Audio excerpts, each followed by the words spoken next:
Thanks, Mr. Bush.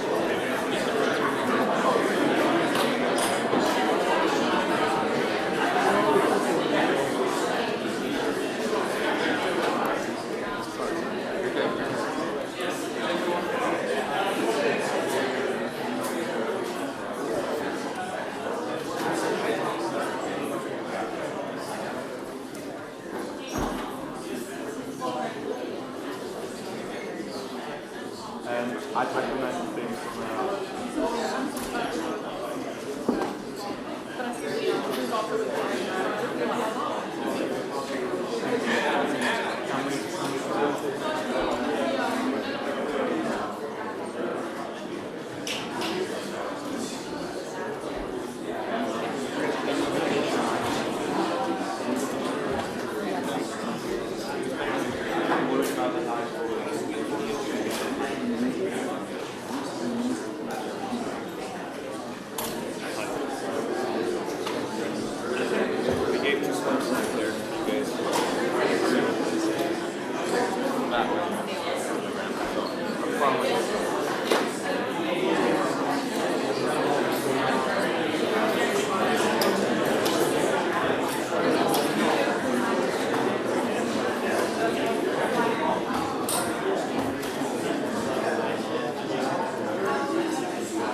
One, two, 1, 2. 1, 2, 1, 2.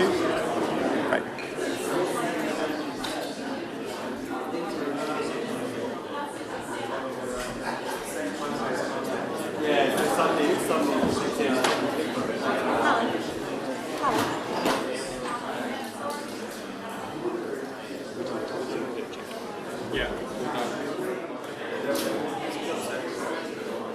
As in, there's clips over there.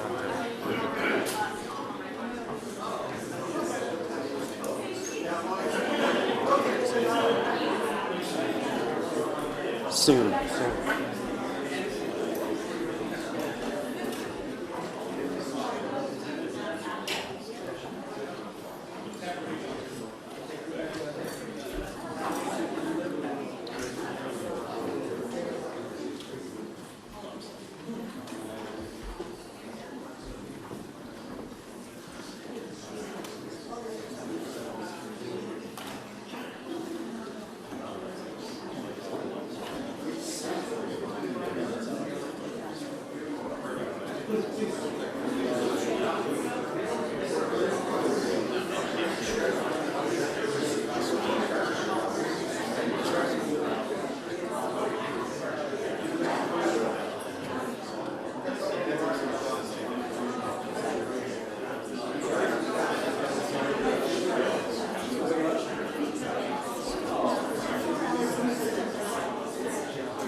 Hello, audio check, 1, 2, audio check for press, 1, 2, 1, 2, 3, 4. Good afternoon, audio check for press, 1, 2, 1, 2, 3, 4.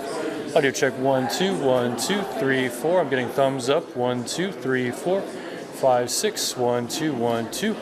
Check, check, 1, 2. Audio check for press, left podium good, 1, 2. Audio check, 1, 2, 3, 4. Still good, good. Everybody good, thumbs up, 1, 2. All right.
I don't think it can be. Because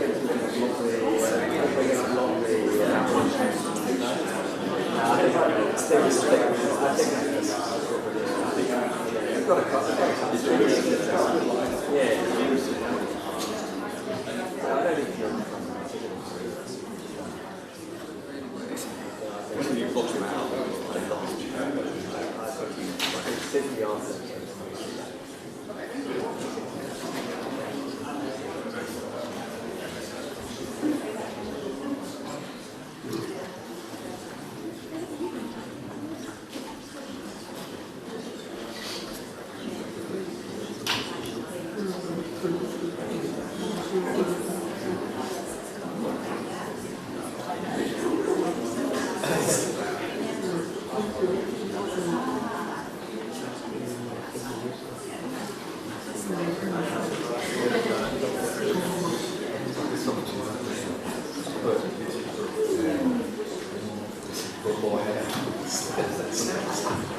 It's obscure.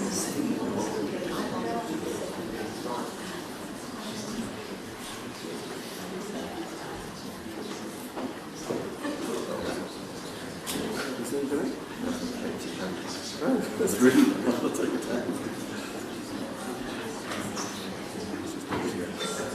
Come on. Chris.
Mr. President, it's a pleasure to welcome you to Chequers.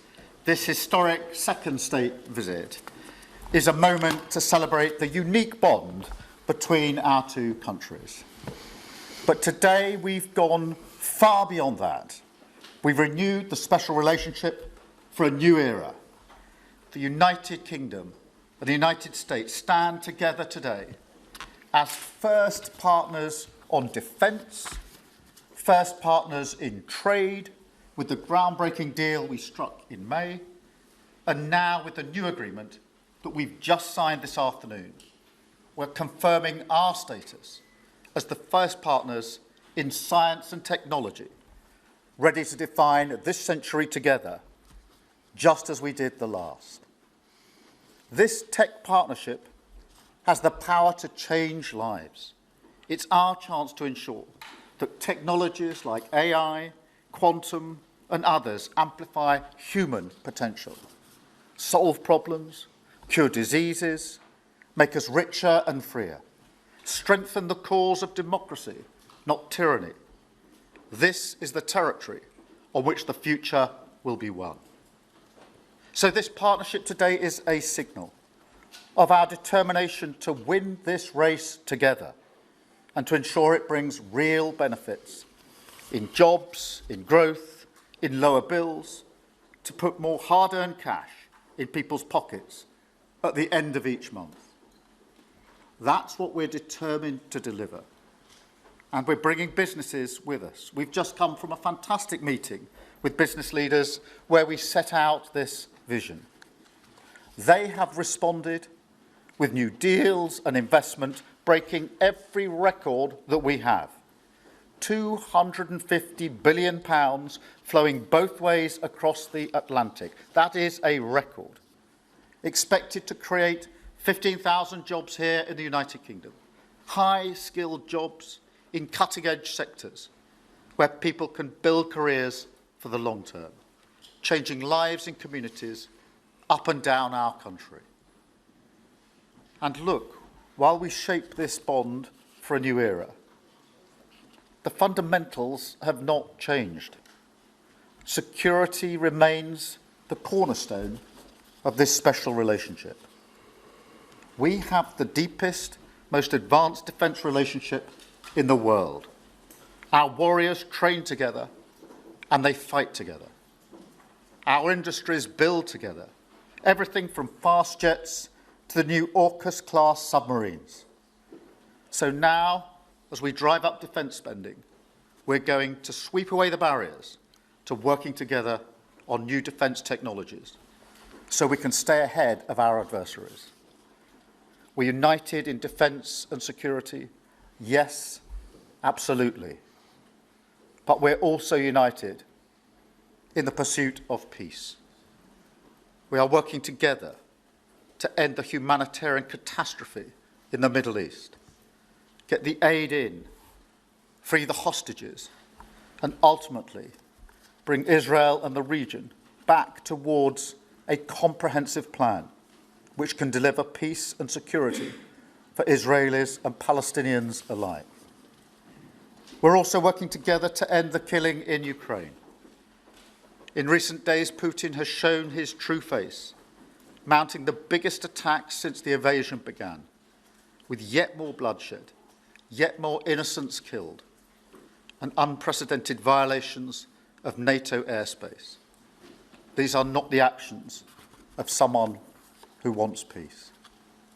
So we've discussed today how we can build our defences further, support Ukraine, and decisively increase the pressure on Putin to get him to agree a peace deal that will last.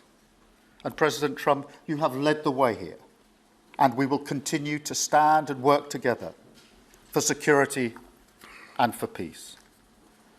Mr. President, next year we'll celebrate the 250th anniversary of the United States. We've come on a long journey together since 1776. But it's no exaggeration to say that the partnership our two nations have built has shaped the world from the beaches of Normandy to the founding of NATO, to the creation of technologies that have revolutionised our lives. Time and time again, it is British and American men and women side by side, changing the path of history and turning it towards our values, towards freedom, democracy, and the rule of law. In Britain, we take huge pride in that. And let's be clear, this relationship is not just about history, it's about the future. It's about the benefits it delivers now and for decades to come, to make our people safer and better off. We've shown today that we're delivering those benefits, improving people's lives. So we will go into that anniversary year more optimistic than ever and more confident than ever about our two great nations and what they can achieve side by side. Thank you. And it is now my pleasure to give the floor to Mr. President. Thank you. Thank you. Thank you very much, very much. Prime Minister Starmer, Melania and I are tremendously thankful for the wonderful hospitality that you and Lady Starmer have extended today at Chequers. Quite the place, I must say, quite the place. And we're grateful beyond words for the spectacular honor of the state visit yesterday at Windsor Castle, hosted by His Majesty King Charles III and Her Majesty Queen Camilla. These are two fantastic people. We will never forget it. As I said last night, the bond between our countries is like no other anywhere in the world.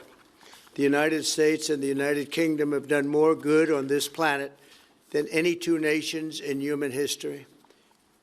That is thanks in large part to the traditions of British liberty, which grew up on these isles, these beautiful, magnificent isles, and were carried by our ancestors to the New World.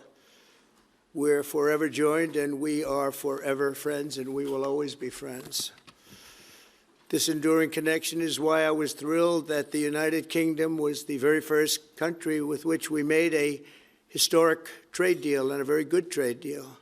He's a tough negotiator. I think it was a better deal for you than us, but these are minor details. It's a very good deal for both of us. He's a great negotiator who will extend our unparalleled security alliance into the realm of economic security for the first time, and I look forward to finalizing it very soon. We'll have it done very quickly. We have also just signed a historic technology prosperity deal, one of a kind, to ensure our countries lead the next great technological revolution side by side. In fact, we just left the business leaders, the biggest in the world. Some are in this room right now. And that was quite a meeting we had on business and trade and technology. This trip has galvanized $350 billion in deals across many sectors, and we're committed to ensuring that the UK has a secure and reliable supply of the best AI hardware and software on Earth. And we supply that, and we'll make sure we supply it in quantity to the UK. And we also are joining forces on quantum computing and nuclear power, a natural partnership for close allies. The United States, as you probably have heard, is doing better than it has ever done in terms of business and investment. The stock market has hit a new high, as you know, and that's for many, many days out of our fairly short 8 months. And we seem to be hitting new highs, and I think we're going to do much better even as time goes by. Jobs are at a record, and most importantly, we have more than $17 trillion, $17 trillion, and this is during an 8-month period, being invested in the country, which is not only a record, but if you compare $17 trillion to the last year of the Biden administration, they did $250 billion. They didn't do $1 trillion for the 4-year period. We did $17 trillion of investment coming in. A lot of it's because of tariffs, and a lot of it's for a lot of other reasons, but there's never been anything like it. It's an economic superstar. That's what's become. It was mismanaged and badly handled for a long period of time, but it's not badly handled anymore. So that's a record, and remember, that's up until 8 months. We have another few months to go, and that number is going to get significantly higher, especially if we win a certain case that we're waiting to hear. That will be something like the world has never seen. I want to congratulate the United Kingdom on making the vital commitment to spend 5% of GDP on defense at the NATO summit this year. We've worked together very closely in so many ways. I'm very honored to tell you that we've solved 7 wars, wars that were unsolvable, wars that couldn't be negotiated or done. The U.S. has done 7 of them. The one that I thought would be easiest would be because of my relationship with President Putin, but he's let me down. He's really let me down. It was going to be Russia and Ukraine, but we'll see how that turns out. But that turned out to be, I thought it might be among the easiest of the group, But we had settled just about every conflict, and as you know, we're working very hard on Israel and Gaza. Well, that's happening over there. Complex, but it's going to get done. It'll all get done right. And likewise, Russia and Ukraine will get done. But you never know in war. You know, war is a different thing. Things happen that are very opposite of what you thought. You thought you were going to have an easy time or a hard time, and it turns out to be the reverse.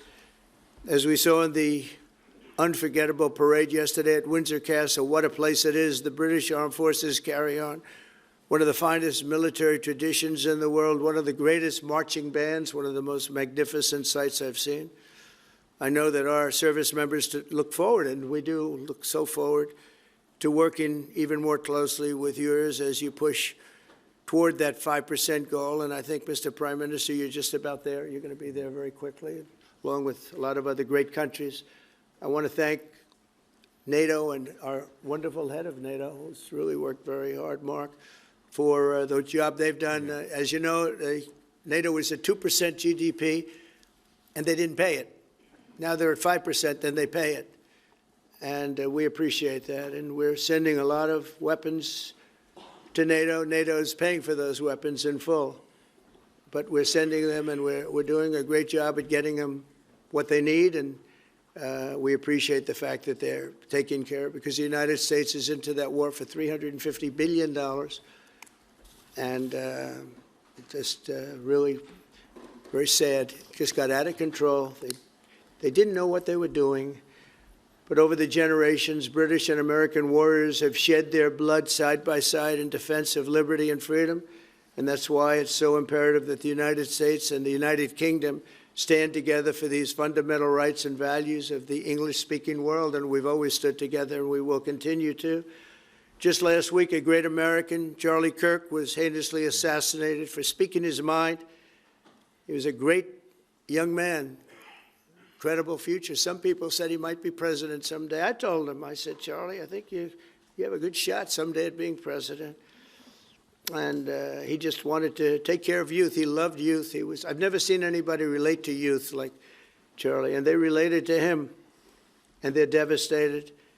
But I appreciate the many British citizens who have offered their condolences. And again, Charlie was a great person. We'll be going out to a service on Sunday. I'll be leaving with some of the people in this room just to celebrate Charlie and all that he's done. So incredible. Never seen anything like it.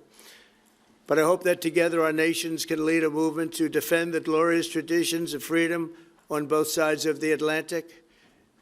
There could be no greater tribute to the immortal bonds of affection and loyalty that unite the British and the American people for all of time. We have a relationship like no other. It will always be that way. We will always be united. We'll always be together. And I just want to thank you, Mr. Prime Minister, for the great job I think you're doing. Thank you very much. Thank you.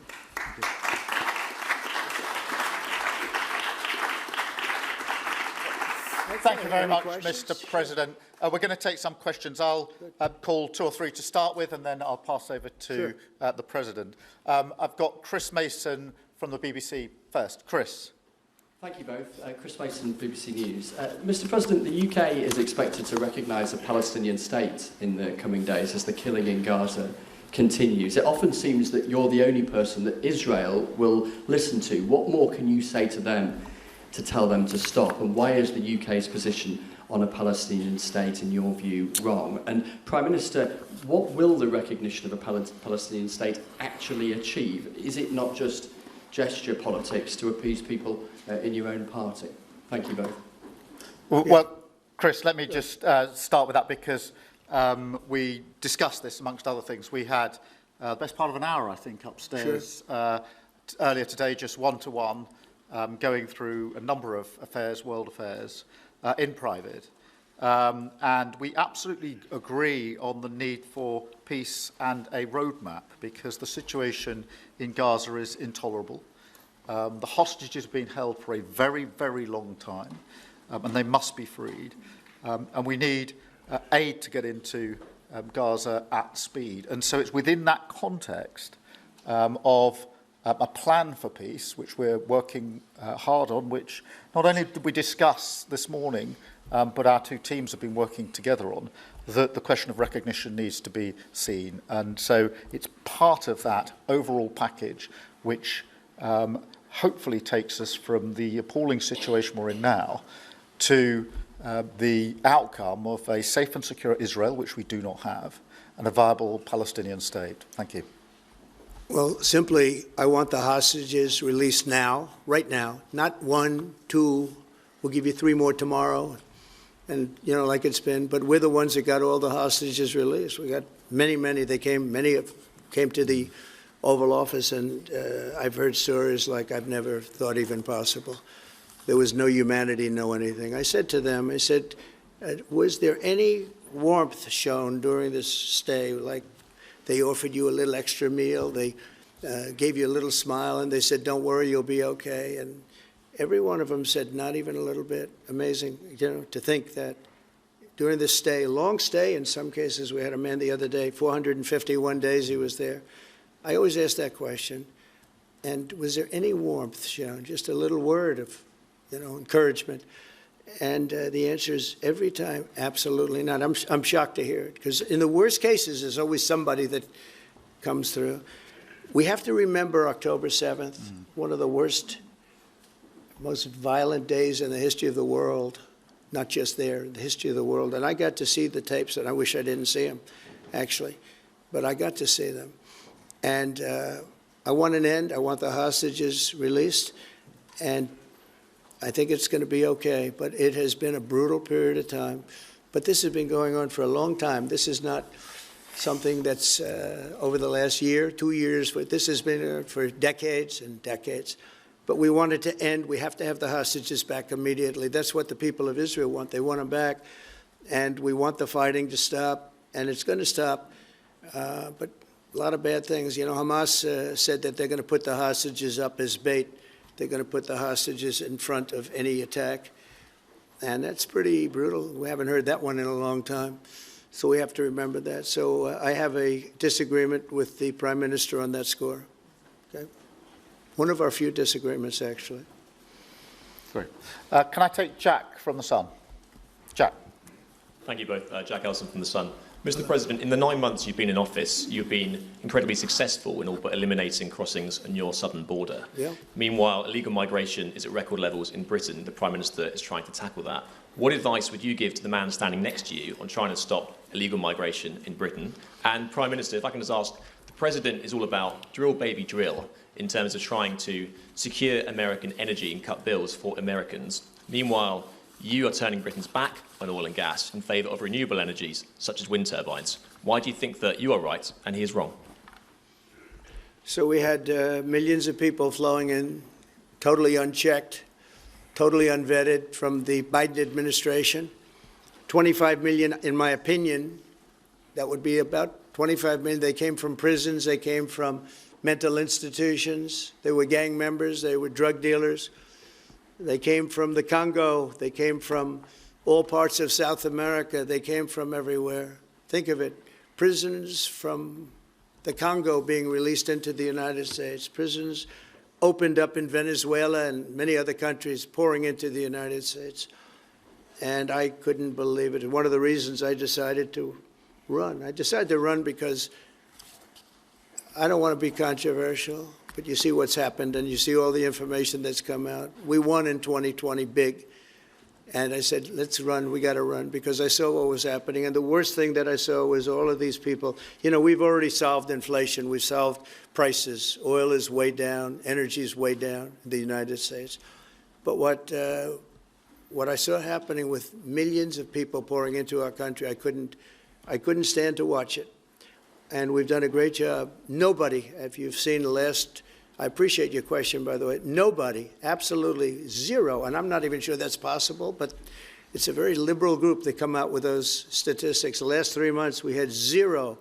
From millions of people a year ago, we had 0 people enter our country illegally.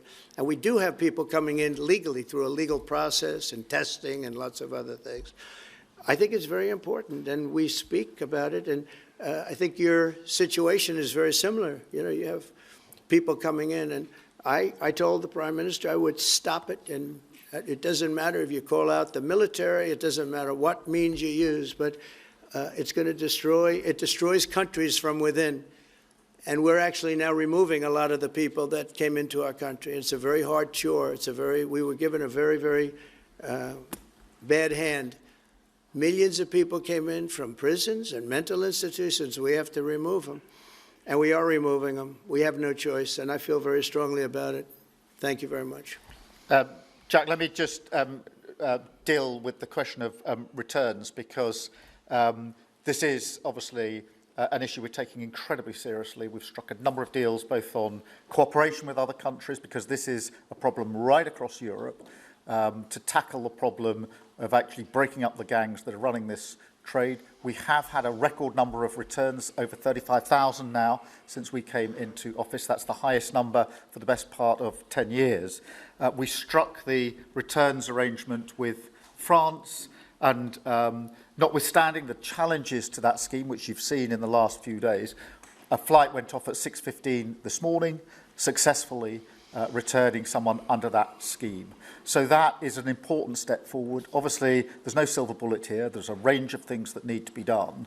But given the challenges of returning people, it is important that we're able to prove it can be done. It was done. It was done early this morning. So I can confirm that that flight went. It went successfully. And I'm pleased about that. Now we need to ramp that up at scale, which was always scheme, but it's very important that we have been able to prove that the proof of concept, if you like, that this can be done, and will continue in that way. On the question of energy, firstly, let me be really clear that I am absolutely determined to ensure that the price and cost of energy comes down, so that bills come down both for individuals, for families, with their household bills, but also for business, because this is so important. The mix will include oil and gas for many years to come from the North Sea. We've been clear about that for some time, but we also need to mix that with renewables, and it's the mix that's really important. And the approach I've taken on this is the same approach that I take to many other things, a pragmatic approach. Thank you, Jack. I would like to say that we inherited the worst inflation in the history of our country. We had inflation, the likes of which we've really never seen. They say 48 years, and I'll accept that, but I really don't. We had the worst inflation in the history of our country. And we had a expression that I used a lot, drill, baby, drill. And as you know, we brought fuel way down, the prices way down. And we don't do wind, because wind is a disaster. It's a very expensive joke, frankly. And we got our energy prices way down. That brought the inflation way down, and now we have very little inflation, and we have a very, very strong economy. So that was very important. Drill, baby, drill. And you have a great asset here, and we spoke about it. It's called the North Sea. The North Sea oil is phenomenal, and I hope, because I love this country, you know. My mother was born in Scotland, and the Hebrides, Stornoway, that's serious Scotland. We were talking about it. And I want this country to do well. And you have great assets that you're going to start using, I believe, under this Prime Minister. Thank you. And I've got Matthew from The Economist. Matthew. Thank you, Prime Minister. Mr. President, you say that President Putin has let you down. Have negotiations run out of road, and what are your next steps to compel an end to this war? Well, he has let me down. I mean, he's killing many people, and he's losing more people than he's killing. Yeah. I mean, frankly, the Russian soldiers are being killed at a higher rate than the Ukrainian soldiers. But, yeah, he said, let me down. I don't like to see. It's death. You know, it doesn't affect the United States. We have, other than unless you end up in a world war over this thing, you could. This was a thing that would have never happened had I been president. If I were president, it would have never happened. And it didn't happen for 4 years. Most people agree it didn't happen, nor was it close to happening. And I spoke to President Putin about Ukraine. It was the apple of his eye. I've said that many times. It was. But he would have never done what he did, except that he didn't respect the leadership of the United States. They just went through the Afghanistan total disaster for no reason whatsoever. We're going to leave Afghanistan, but we're going to leave it with strength and dignity. And we're going to keep Bagram, the big air base, one of the biggest air bases in the world. We gave it to them for nothing. We're trying to get it back, by the way. Okay, that could be a little breaking news. We're trying to get it back. because they need things from us. We want that base back. But one of the reasons we want the base is, as you know, it's an hour away from where China makes its nuclear weapons. So a lot of things are happening, but I am very disappointed in the fact that that one's not settled. To think that we settled Azerbaijan and Albania as an example, it was going on for years. It was never going to be settled. If you remember, the Prime Minister and the presidents, they were there for many years. They said, when they were in my office, we settled. And they started off at both sides of the Oval Office, so far away. I didn't know you could be so far away. And as we were together for an hour, they kept getting closer, closer. And by the time we finished, we all hugged each other. And one said, I've been in this position for 22 years, and all I've done is kill their people. The other was there for 7 years, and all he did was kill their people. And we got it settled. And we did others, as you know. The Congo, we settled the Congo with Rwanda. That was going on, and that was a machete war. That was a gruesome war. Many people, close to 10 million people killed. We got that settled. My biggest disappointment, but it's, you know, look, we did 7, and most of them were not thought to be settleable. We did India and we did Pakistan. That's 2 nuclear. That was purely for trade. You want to trade with us, you're going to have to get along. And they were going at it hot and heavy. But the Russia situation, I hope we're going to have some good news for you coming up. But again, it doesn't affect the United States. And look, it doesn't so much affect you. Of course, you are a lot closer to the scene than we are. We have a whole ocean separating us. But I will say this, it's millions of people have died in that war, millions of souls. And they're not American. The soldiers, mostly soldiers, as you know. The soldiers are being killed at levels nobody's seen since the Second World War. But they're being killed, and I feel I have an obligation to get it settled for that reason. Thank you. And just to add on that question, because we have to put extra pressure on Putin. And it's only when the president has put pressure on Putin that he's actually shown any inclination to move. So we have to ramp that pressure up. I think it's important to have this conversation in the context of what's happened in recent weeks. We saw damage and bombing to the British Council in Kyiv. These are targets that it was thought until recently were not targets that would be hit. The British Council, the European Union Embassy, the Council of Ministers, where President Zelensky's ministers work was hit. Again, these were thought to be places that wouldn't be hit. And then the incursion into Poland last week. And if you put that together, what you can see is either an emboldenment or at least an increased recklessness on Putin's part. And that's why I said earlier that they're not the actions of someone who wants peace. So we have to ramp up. And we discussed earlier today, we have built the coalition of the willing with British leadership and French leadership, stepping up with military planning in the seas, in the sky, on the ground, and ramping up what we do with the Ukrainians themselves. And of course, that taken with an American guarantee is now an example, I think, of the challenge of Europe stepping up to the plate, which it has done in the last few months, to show through what we and the French have done that we're prepared to take the lead in this and take the necessary measures. But that's a war that could have been a third world war, and I don't think we're going to be there now. But that was heading to a third world war, and what a shame it is. What a shame it is. Mr. President, do you want to call some of the I would love to call outlets? a few of them. Bev, do you want to have a question? I've got to come back to you. Bev Turner, GB News. Thank you. Having been in DC for a few weeks, it's really interesting to see how you run the country as a proud Christian leader. And it really begs the question to the Prime Minister, if you don't mind, are we still a Christian country? But also... when you say we, are you talking here or...? Here. The Here? UK. I'm still British. I might live in America. I'm still British. But also, I can't give you that answer.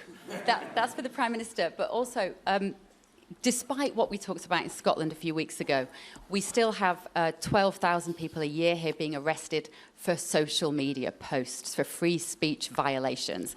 Does that not remain an important area that there is still a lot of disagreement on? I'd like to have you answer that. Yeah, look, I mean, in terms of a Christian country, I was christened, so that is, my church has been all my life, and we are, that is wired into our informal constitution. Of course, we celebrate many other faiths as well, and I'm really proud that we're able to do so as a country. And on free speech, that has long lived in this country, free speech. It's one of the founding values of the United Kingdom, and we protect it jealously and fiercely, and always will, and we will bear down on any limits on free speech. I draw a limit between free speech and the speech of those that want to peddle paedophilia and suicide social media to children, and therefore I'm all for free speech. I'm also for protecting children from things that will harm them, paedophiles, those that peddle suicide, which has had a terrible consequence for individual, particularly teenagers. And so that's the balance we strike. But we have had freedom of speech in this country for a very long time, and we will always protect it. Thank you. Thank you very much. Brian, please. Thank you. Prime Minister, it's good to see you again. You have a beautiful country. Thanks for having us. Thank you for being Two here. questions. One, just recently, President Trump labeled Antifa domestic terrorists. Would you consider doing something like that in your country? Well, we obviously will take decisions for ourselves. I don't want to comment on the decisions of the President, but we take our decisions ourselves. And my question to you, President Trump, is there any update on the auto pen? Yeah, it's just gotten worse from their standpoint. The people that used it, and one in particular, one person, was never told by Biden to do it. Only spoke to Biden twice, and that was just talking about the weather, not talking about any order. And he was taking orders from people other than Joe Biden. Joe Biden wasn't giving those orders. You know, Joe Biden didn't believe in open borders. He didn't. I've known him for a long time. He was never the brightest bulb in the ceiling, as we know. You can go back 40 years ago and you'll see that. Go back and take a look at the hearings on Justice Thomas, and you'll see that very much. But he didn't believe in open borders and all of this nonsense that they're peddling now, which is why they're not in office any longer. It's a shame. The auto pen was illegal. It was illegally used. He never gave the orders. He never told them what to do. And I guess the only one he signed, or one of the few he signed, was the pardon for his son. But you had the congressman who, when they got the information, they found out they were guilty, and they deleted and destroyed all information, everything. You couldn't get any of it. They found out that Nancy Pelosi actually was offered the 10,000 soldiers, and she turned them down. They found out many things that were very bad. So they deleted and destroyed all information. You talk about freedom of the press and freedom of speech. How about that one? And there's not a thing. This is after a year and a half of hearings. They destroyed everything. And somebody's got to be held responsible. So Biden, what he did is they knew, I don't think he knew, but somebody knew. I don't think Biden had a clue about anything, if you want to know the truth. But they gave a pardon to those Congress people. They gave a pardon. Those people are so guilty. They gave a pardon, but Biden didn't know about it. The people, whether it's Lisa or any of those people in there that really ran it, I know them all. And they're sick people. They're smart people. They're very smart. They're probably brilliant, but they're sick in ideology. And they were running the auto pen, and it was totally illegal what he did. And I hope it's going to be so adjudged. Do you want to take one more, and then I'll Okay. go back to British? Let's see. Peter, go ahead. Thank you, President Trump. In the deal that you're working on for the Chinese to sell TikTok to an American buyer, are the Americans going to have to come up with their own algorithm, or are they going to continue to use the successful but addictive Chinese algorithm. So what we're doing, and we're speaking to President Xi on Friday to see if we can finalize something on TikTok, because there is tremendous value, and I hate to give away value, but I like TikTok. It helped get me elected. In fact, Charlie said, "Sir, you ought to get on TikTok. You'd be great." I said, "Really? Tell me about TikTok."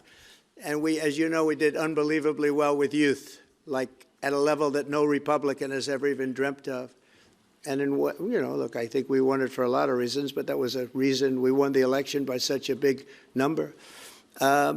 TikTok has tremendous value. The United States has that value in its hand because we're the ones that have to approve it. I specifically get the right to approve it. The people that are investing in it are among the greatest investors in the world, the biggest, the richest, and they'll do a great job. And we're doing it in conjunction with China. But we are getting, the United States is getting a tremendous fee plus, I call it a fee plus, for just making the deal. And I don't want to throw that out the window. I can say this, that you'll have a lot of very unhappy youth. And I use TikTok very legitimately, very straight, just statements every day, little statements, short statements. "Sir, make it short, please." And TikTok Jack, we call him. It was pretty good. Did a good job for me, I guess. But no, I'd rather reap the benefits. I mean, the kind of money we're talking about is very substantial, and it'll be owned by all American investors and, the best investors and the, very rich people and companies are going to be owning it. Very, very straight, very legitimate companies, and really companies that love America. So they're going to be owning it. It's a big thing. And on a much bigger scale, and probably that's why we were able to get that, but on a much bigger scale, we're pretty close to a deal. We may do an extension with China, but it's an extension based on the same terms that we have right now, which are pretty good terms. And my question for Prime Minister Starmer, if you feel so strongly about officially recognizing Palestine for statehood, why are you waiting for President Trump to leave the country? Why can't you just do it right now?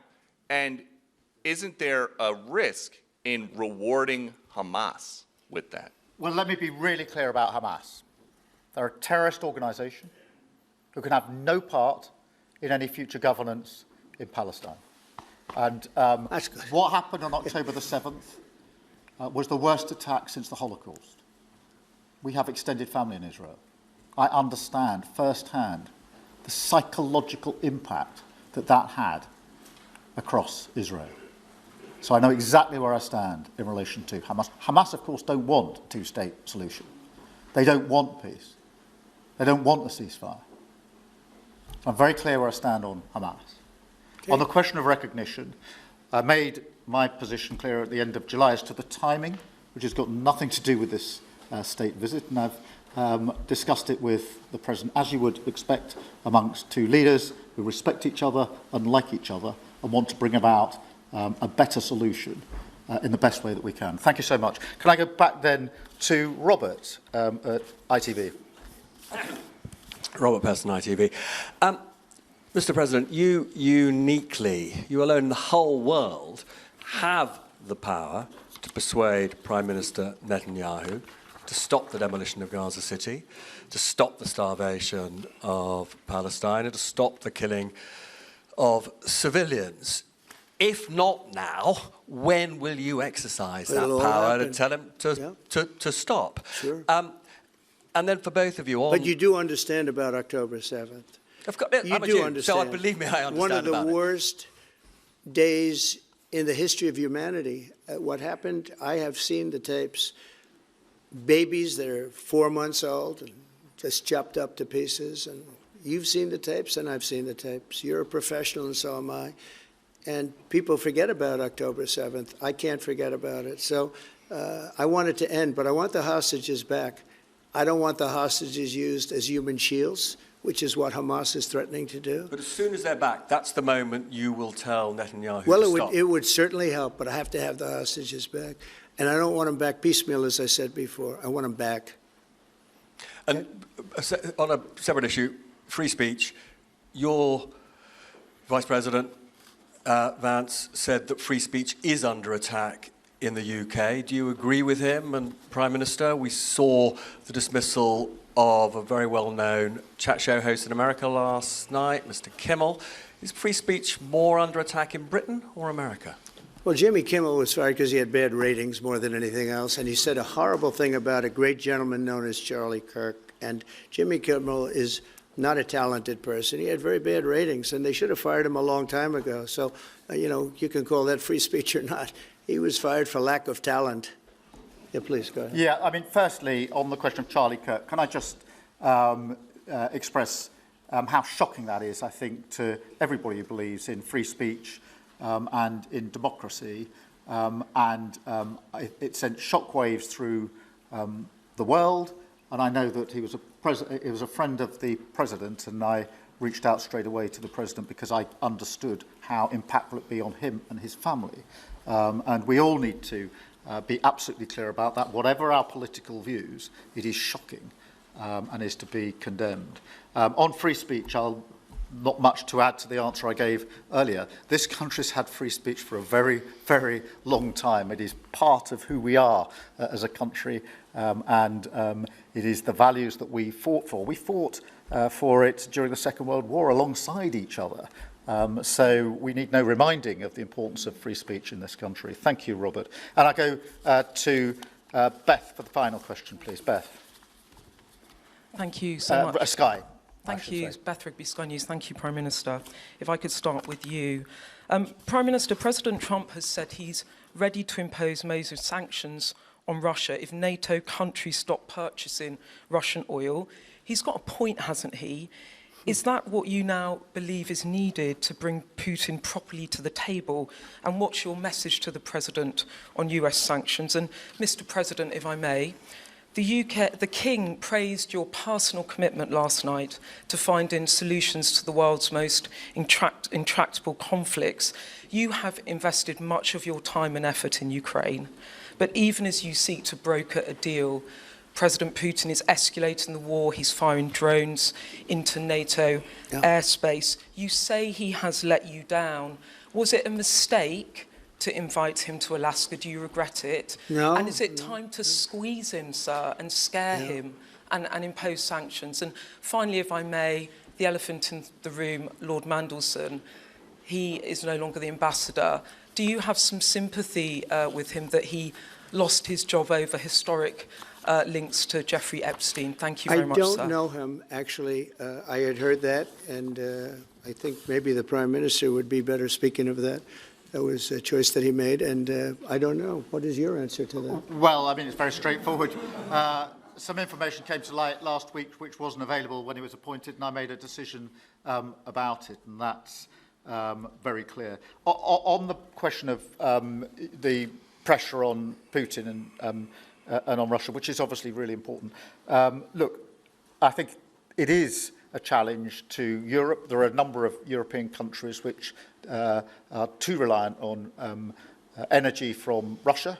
The UK actually obviously has almost got nothing at all, but we do need to bear down and work with our European counterparts here. There are one or two countries, I think, that do need to look again at the question of energy. There's no one silver bullet here. We do have to have a wider suite of sanctions, which we've put in place a number of times, working across Europe and with the United States.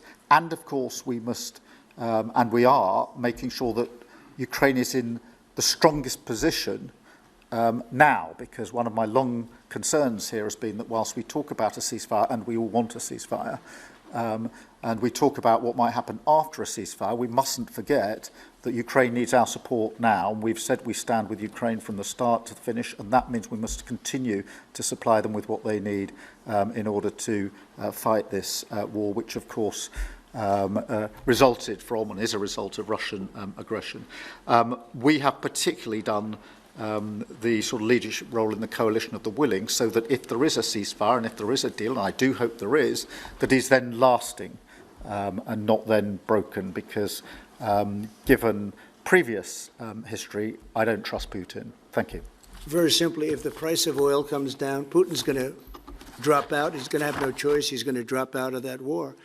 And when I found out that the European nations were buying oil from Russia, and as you know, I'm very close to India. I'm very close to the Prime Minister of India. I spoke to him the other day, wished him a happy birthday. We have a very good relationship. He put out a beautiful statement, too. We have But I said, you know, I sanctioned them.